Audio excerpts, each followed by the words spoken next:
sais, il y a un truc dont personne parle vraiment quand on fait du DCA sur Bitcoin, et pourtant c'est littéralement un piège silencieux qui peut te faire perdre ton Bitcoin ou au minimum te coûter très très cher. Ce truc, c'est les UTXO. Ouais, je sais, le mot fait un peu technique, mais t'inquiète, je t'explique tout simplement. Sans prise de tête, quand t'achètes du Bitcoin régulièrement, genre un peu chaque semaine ou chaque mois, c'est ce qu'on appelle faire du DCA. C'est super populaire parce que c'est facile, t'as pas besoin de réfléchir au prix, tu accumules tranquillement. Mais voilà le truc que personne te dit. Chaque fois que tu achètes du Bitcoin, tu ne reçois pas le même Bitcoin. Tu reçois une nouvelle petite pièce, ce qu'on appelle un UTXO. Et ces UTXO, c'est littéralement comme des pièces de monnaie différentes dans ton portefeuille. Tu penses avoir un Bitcoin, en réalité, tu as peut-être 100 petites pièces de 0,01 BTC chacune. Et c'est là que les ennuis commencent. Parce que quand tu veux envoyer ton Bitcoin, genre transférer tout ou une partie vers ton cold wallet, ou payer quelqu'un, ton portefeuille doit rassembler toutes ces petites pièces. Et plus t'en as, plus ta transaction est grosse, lente et chère. En période de congestion du réseau, les frais peuvent exploser. Tu veux bouger ton Bitcoin et là tu découvres que tu as besoin de payer 50, 100 dollars, parfois plus, juste pour déplacer tes fonds.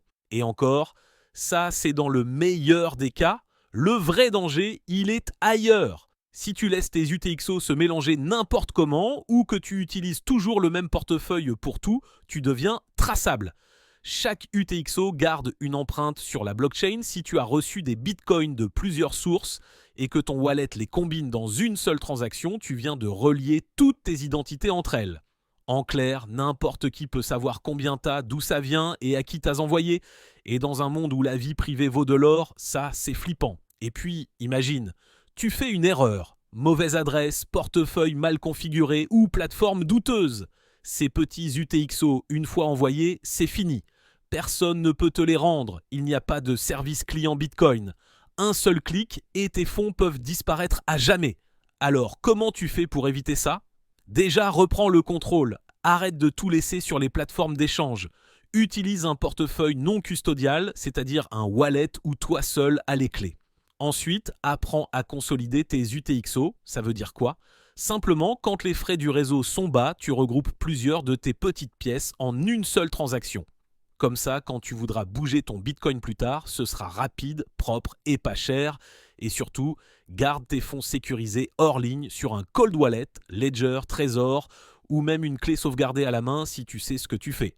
Le Bitcoin, c'est pas juste un investissement, c'est une responsabilité. Tu peux avoir la meilleure stratégie de DCA du monde. Si tu comprends pas les UTXO, tu construis un château sur du sable. Sois malin. Prends le temps d'apprendre comment tes bitcoins fonctionnent, consolide, sécurise et dors tranquille. Parce qu'à la fin, dans Bitcoin, il n'y a pas de petites erreurs, il n'y a que ceux qui comprennent et ceux qui perdent. Dites-moi en commentaire si vous avez des questions par rapport au UTXO.